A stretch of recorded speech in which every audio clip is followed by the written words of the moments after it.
Cancel हो गया यार, अब नहीं है मैच। आज से खबर आई है कि इन्फेंटिनो ने 4 अनाउंसमेंट करी थी। एक तो ये कि of course Inter Miami supporters जीत गई, दूसरा ये कि वो क्लब वर्ल्ड कप खेलेगी, तीसरा ये कि वो इनॉग्रल मैच खेलेगी, और चौथा ये था, वो बताना भूल गया तुमको, स्लिप डिस्क हो गया उसको, स्लिप डिस्क जो भी होता है, कि भाई रियल मैड्रिड बार्सिलोना का मैच नहीं है अगले 4 साल, अभी तक अभी नहीं है फिलहाल, अनफोर्सीबल फ्यूचर तक तो नहीं है भाई, बिल्कुल भी, जहां तक मैं देख पा रहा हूँ वहां तक तो नहीं है। एल क्लासिको सारे कैंसिल हो चुके हैं विद सिक्योरिटी रीजन से, कुछ चल रहा है यहाँ पर हिसाब से, अभी थोड़ा सा थोड़ा सा दिक्कत है। बट फिर भी बात कर लेते हैं, जस्ट लाइक बारसा बायर्न के रेफरेंस में बात कर लेते हैं हम। रियल मैड्रिड को तो बाद में छूते रहेंगे। अबे कैसे खेल रही है बार्सिलोना, नहीं मतलब इनको तो ढोंग भी करना नहीं आता है। मतलब ये नहीं कि हमारे इतने 2 इंपॉर्टेंट मैच हैं, एक बायर्न से साथ मैच है, एक रियल मैड्रिड के मैच है, जो कि मैं तुमको बता दिया अगले 4 साल तक कैंसिल है। लेकिन भाई उससे पहले ये नहीं कि थोड़ा वीक खेल लें, थोड़ा वैसे खेल लें, ठीक है, आराम से खेल लें। सविया अपनी ही देश की टीम है, अपने ही लीग की टीम है, हमेशा साथ रही है, 15-20 सालों से हम साथ में खेलते हुए आए, नहीं जलील करना है हमको। और भाई दी ऑडेसिटी ऑफ हंसी फ्लिक, भाई वो 5 के बाद भी आगे कह रहा है कि मेरे को पसंद नहीं आया कि हमने गोल कैसे कंसीडर किया। ओ चटपटे चतुरिये, पागल हो गया क्या? अबे तू पागल वागल है क्या भाई? थोड़ा सा सीख ले भाई, रियल मैड्रिड से थोड़ा इतू सा सीख ले भाई, कि 2-1 से कैसे जीतते हैं, 3-2 से कैसे जीतते हैं, 1-0 कुछ है नहीं है। बट भाई दिस बार्सिलोना इज इलीगल, गैर कानूनी है भाई ये बार्सिलोना, जिस तरीके से ये खेल रही है। अब तो कैसे, अबे निटपिक की भी कैसे करूं कि आज का स्क्वाड यहां पर लाइक, जैसे मैं I think the biggest complement मैं जिस बार्सिलोना की टीम को दे सकता हूं ना, वो ये है कि दे सॉल्व प्रॉब्लम भाई, दे आर प्रॉब्लम सॉल्विंग। ऐसी टीम बहुत कम बनती है। और मैं ये कह रहा हूं कि अभी बहुत कुछ उखाड़ा नहीं है, हंसी फ्लिक ने बहुत कुछ अचीव नहीं किया, बट यार इस टीम को देख के तारीफ कैसे नहीं करोगे तुम, हैं? मतलब इस मॉडल को देख के तुम कैसे तारीफ नहीं करोगे? ऑफ कोर्स इसमें क्या ड्रॉबैक नहीं है, इसमें है ड्रॉबैक। शुरुआत के 10-15 मिनट में ही सविया ने कुछ ऐसे ड्रॉबैक्स यहां पर एक्सपोज करे थे, जो कि हम हमेशा से बोलते हुए आ रहे हैं कि हंसी फ्लिक की टीम ऊपर प्रेस करती है, आपको स्पेस मिलेगा, you just need to pick them, आपको विंग पे स्पेस मिलेगा, आपको पीछे स्पेस मिलेगा, आपको उनको एक्सप्लॉइट करना है।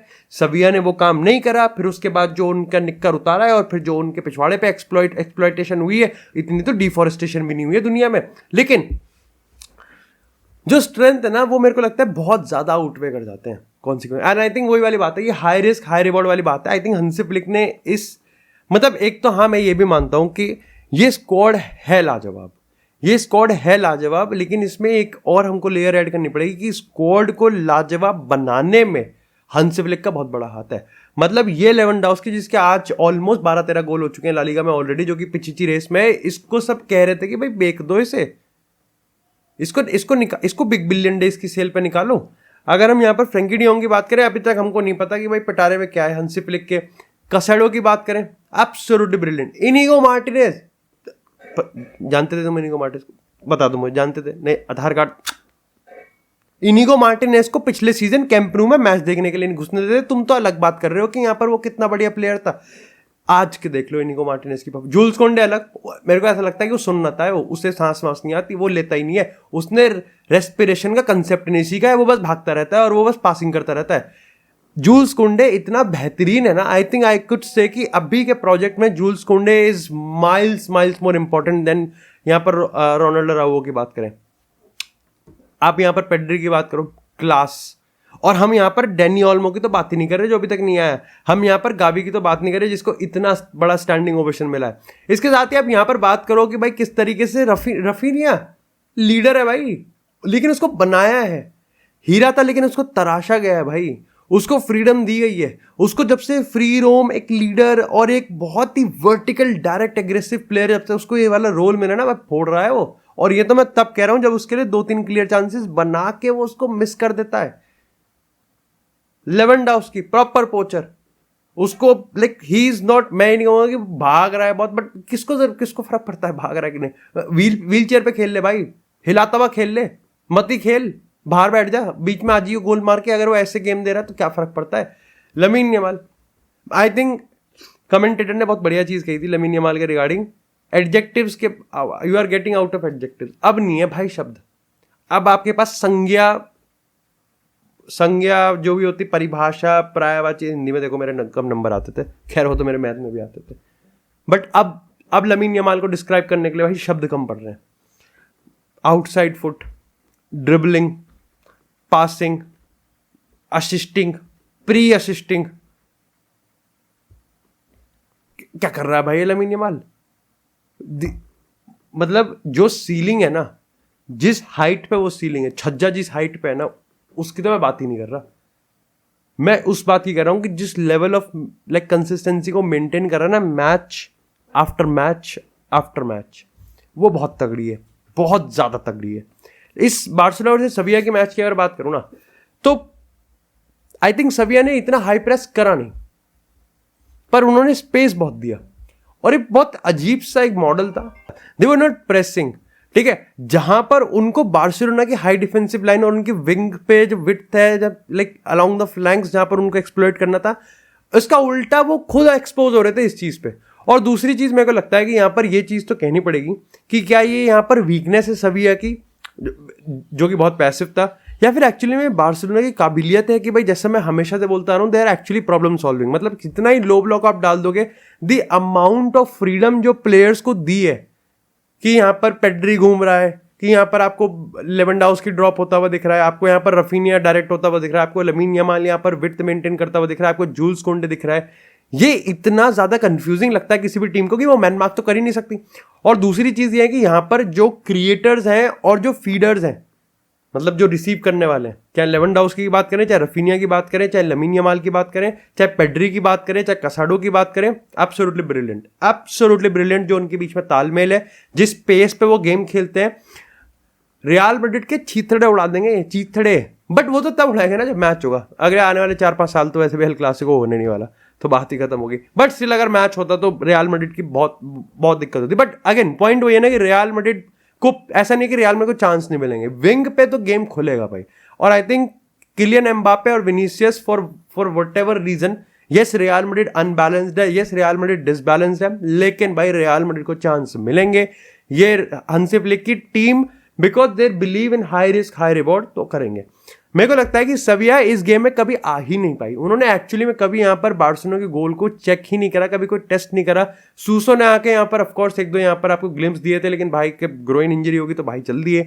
इसके अलावा आपको यहाँ पर कोई भी एक ऐसा स्टैंड आउट प्लेयर नहीं दिखता है यहाँ पर सविया से. और आई थिंक पाब्लो टोरे के जो 2 गोल है, जो कि अगेन बेहतरीन गोल, बेहतरीन, पेड्री का बेहतरीन, लेकिन आपको पाब्लो टोरे की भाई तारीफ करनी पड़ेगी. द अमाउंट ऑफ अपॉर्चुनिटी उसको मिल रही है, और फिर उसको वो जिस तरीके से यूज कर रहा है, चुम्मेश्वरी. लेकिन सविया में तो कोई ऐसा नहीं था. और आई थिंक 5-1 होने के बहुत पहले यहाँ पर उन्होंने हार मान ली थी. I think they gave up around 3-0. They gave up around 3-0. Barcelona versus real Madrid, Barcelona versus Bayern.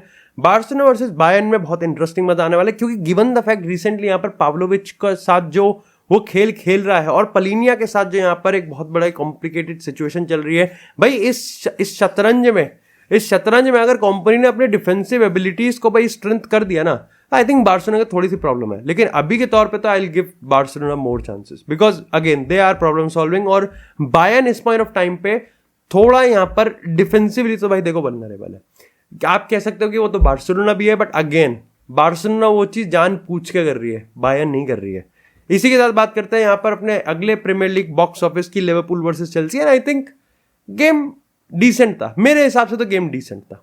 मैं ये नहीं कहूँगा कि यहाँ पर देखो स्टैंड आउट परफॉर्मेंस के लिए ऑफ कोर्स कोल पाल्मर की तो नहीं आई है.